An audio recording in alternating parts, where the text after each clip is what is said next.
Good morning, good afternoon, and good night to you, whenever and wherever you are watching this video.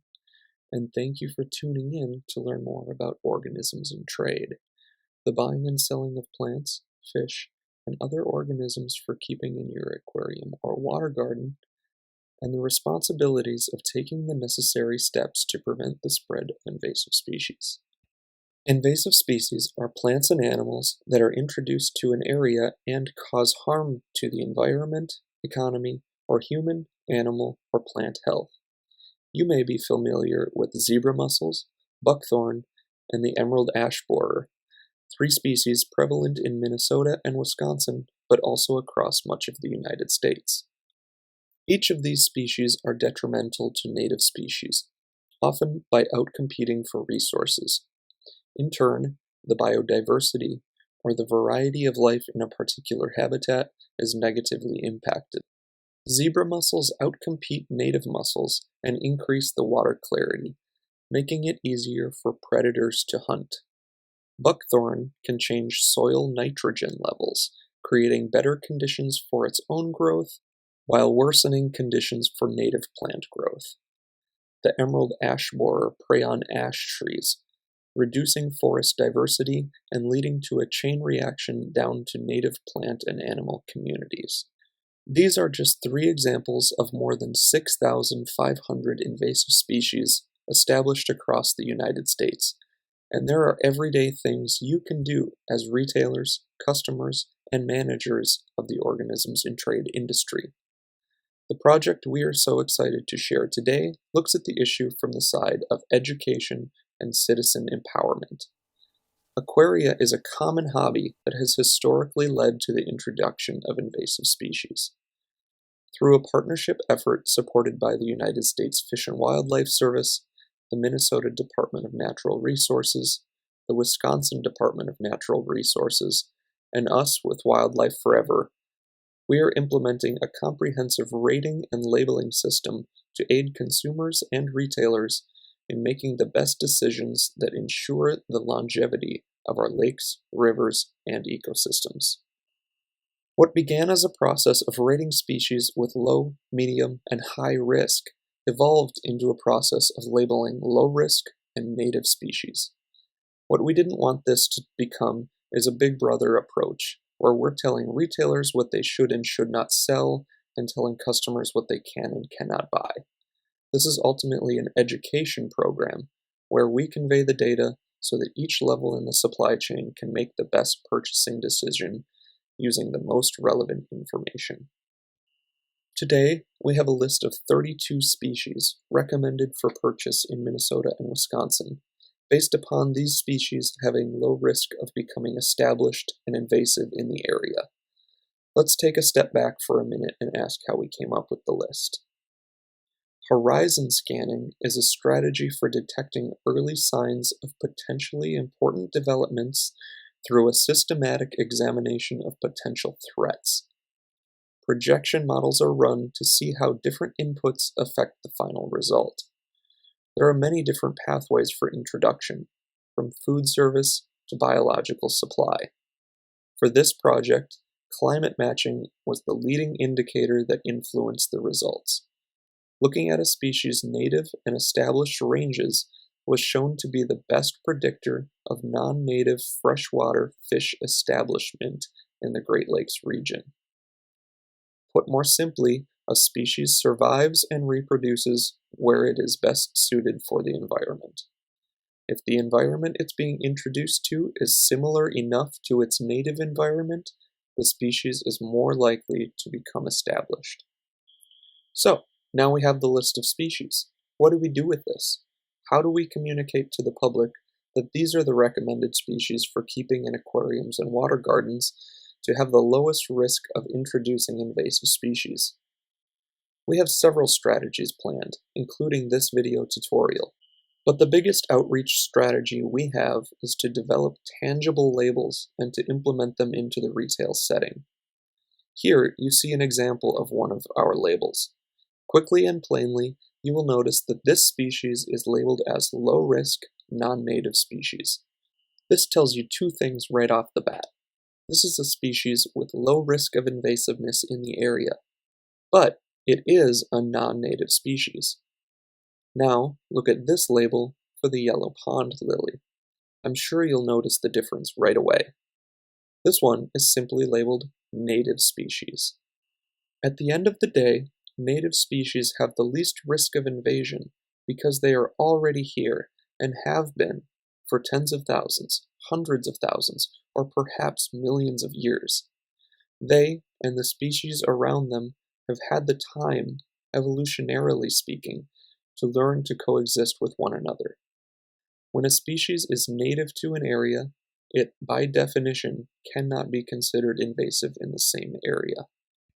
We understand that the pet and plant trade is a booming industry, and we want to ensure the longevity of the industry through providing educational suggestions to consumers and retailers. As I mentioned, we are not here to tell people what they can and cannot buy, but to help make smart decisions. These are both examples of species that we would recommend for keeping in Minnesota and Wisconsin. In both cases, we are going to ask that you keep the organisms in a controlled enclosure and not release them into the wild. In the spirit of protecting our public lands, it's best to leave no trace. Each label includes a section called Take Action. Here, additional follow-up steps are listed for minimizing risk. Researching before bringing home a pet allows you to prepare for their needs as they grow. It also gives you the information to make the best decision on providing a habitat that is secure, sturdy, and minimizes the chance of escape or accidental release. And these steps are followed by the key direction with keeping an aquarium or water garden. Do not release! Despite their low risk, we cannot accurately predict every outcome, and even lowering the chances to less than 1% still leaves the door open for unintended consequences. It is against the law in Minnesota and Wisconsin to release aquarium pets and plants into the wild. You'll notice that the labels come in two formats. A larger 3x5-inch note card size label is accompanied by a smaller 1x3-inch label. The larger label of course includes a bit more information, but an extensive explanation of the program can be found via the QR code that is included on both label formats. The reasoning for having the two sizes is to aid in implementation at the retailer. Some pet stores have more space, while others have less, and we wanted to provide store managers with the option. Many stores will implement the labels. Some others will not. One of the best ways we can amplify this message is to develop a network of ambassadors to help spread the word. Whether your store does or does not have the ability to post the labels on the fish tanks around the store, you as a retail associate can be an advocate and an educator to prospective customers. Just as you would ask a customer, "What size tank do you have?" Make it a habit to ask, "What would you do if one day you decided you could no longer care for these fish, plants, or animals?" Recommendations for rehoming or proper disposal include contacting a local pet store, vet, or hobbyist on rehoming, and disposal of unwanted plants should be in a sealed plastic bag in the trash.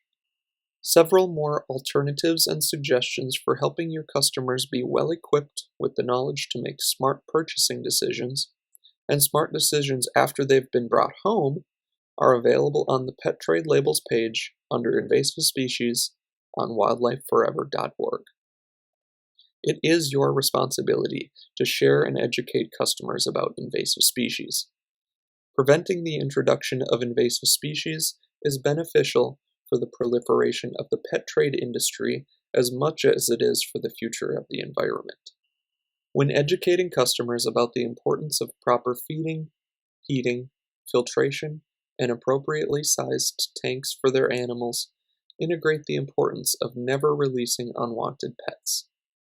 Pets released into the wild often cannot survive, and those that do often bring more harm than benefit. Teaching best practices for purchasing the right pet or organism can instill lifelong habits that protect animals and their environments. And as retailers and customers share a love for pets and animals, it is in all of our mutual best interest. To retailers and invasive species managers alike, and customers as well, we ask that you share and promote this outreach program as an easy way to contribute toward the next generation of land and water stewards, to teach those around us that our choices matter, our purchasing choices, and the decisions we make after we bring those plants and animals home. In addition to the labels and this educational video, we have professionally designed posters and brochures to spread the word.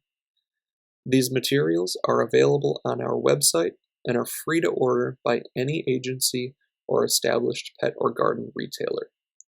If you're on the webpage, scroll to the bottom, past the labels, and you will find the form used to order print materials.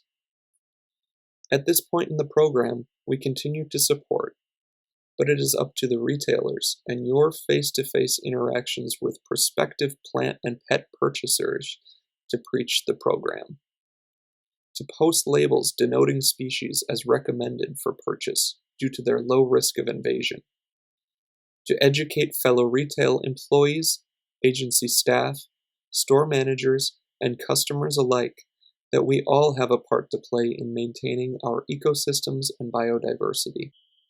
My contact information is shown here, as well as a link to our website. Please reach out if you have any questions or suggestions. Please incorporate invasive species training and education for your retail store associates. Hint, hint, this video is a great starting point. And finally, please place an order for printed materials and help place them in public view.